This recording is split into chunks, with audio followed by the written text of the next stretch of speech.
you notice the extra step they put over there to accommodate the elderly? Anything to get you to tell a story. Thank you.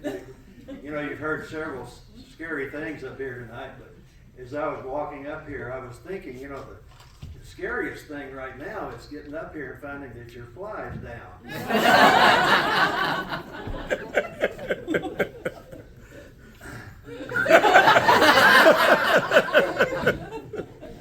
Several years before I was born, my father's family came down out of the mountains in northern Arkansas looking for work in the mines.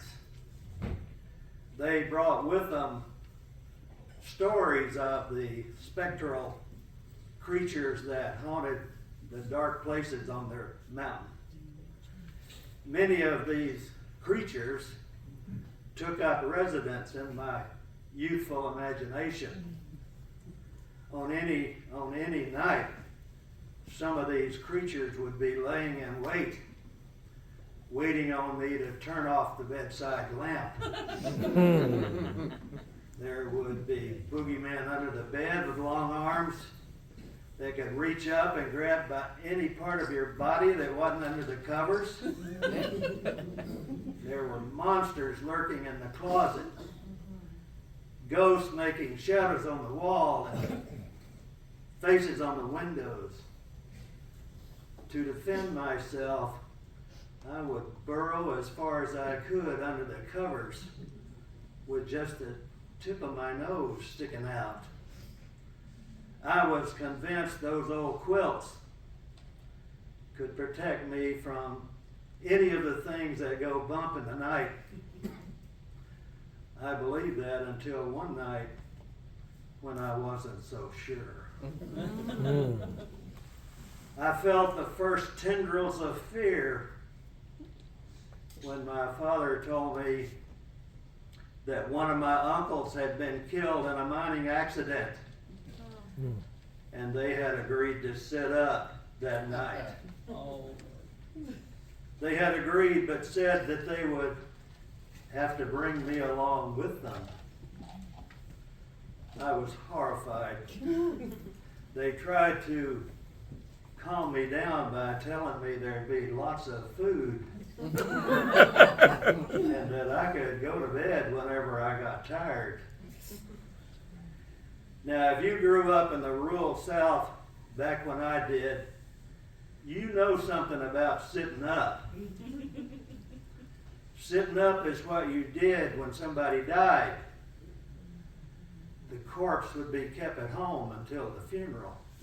And someone would have to sit with it around the clock. Exactly why that was necessary, I never knew why. I never felt that the corpse could escape. I didn't want to go. I didn't want to sit up. My uncle had lived in this ramshackled old house way back in the woods. I didn't want to go see him when he was alive. I sure didn't want to go now that he was dead.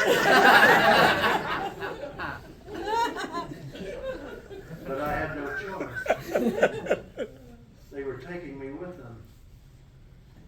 And when we finally arrived at the dearly departed's house, he was already there. All trussed up in a suit, laid out in a casket, hair combed, shoes shined. He was a man expecting visitors.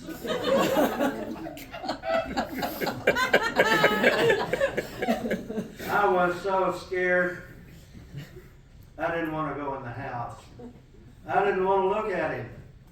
I had never seen a dead body before, and I didn't want to see one then. But you know what? What I found out? I couldn't help but look. It was like I was drawn to it. I had to look. And when I did, I was completely creeped out. Interestingly, I found that not everyone reacted that way. Off and on all evening, people stopped by to view the corpse, and of course to drop off a casserole. But they would stand around talking about how natural my uncle looked. One woman said, "Why, he hadn't looked that good in years." Making me wonder what he possibly could have looked like before he died. And another thing that really bothered me was the way they talked. They talked in hushed tones, as though they were afraid the corpse could overhear what they were saying. They told funny stories about him. Told how they had known him since he was a kid.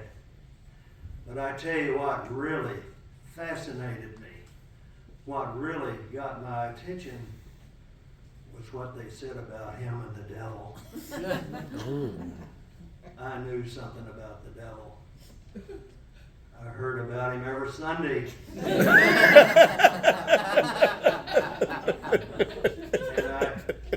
and I was pretty sure he was one of the things in my closet. But they said that my uncle was a God-fearing man, that he was a church-going man, but that the devil had tempted him his whole life. It was the devil that kicked him off the wagon. It was the devil that brought that young widow woman to the church picnic.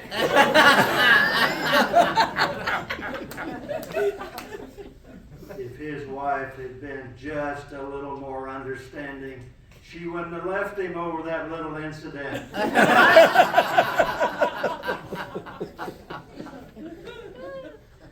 I learned a lot that night.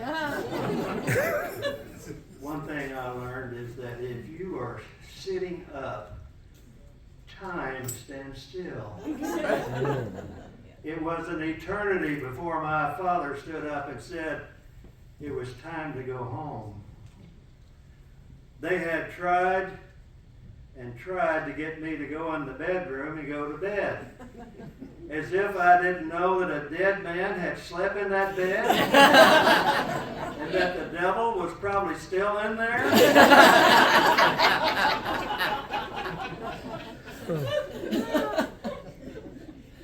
I just sat frozen in the chair, staring at that casket, hallucinating over the possibility that that corpse is going to reach up and scratch his nose or join us in sitting up. I was scared stiff. But when my father said it was time to go home, I quickly recovered. I jumped up and ran as fast as I could to the car. I wanted to get out of there. And as we drove home down that narrow country road with the tree hanging over the road and the wind sighing in the trees, I knew that the devil was right behind us. And when I got home, I ran just as fast, stripping off my clothes as I ran, jumped in the bed, and pulled those quilts up over my head. But this time, I did not let my nose stick out. Let me say that this happened a long time ago, and now that I'm an old man, I don't see many imaginary creatures anymore. The ones I do see are very real, and they are looking to do us harm, and they are very scary. Sometimes I think I must be in my second childhood because I have this urge to run, jump in the bed, and pull the covers up over my head for protection and just leave my nose sticking out. Thank you.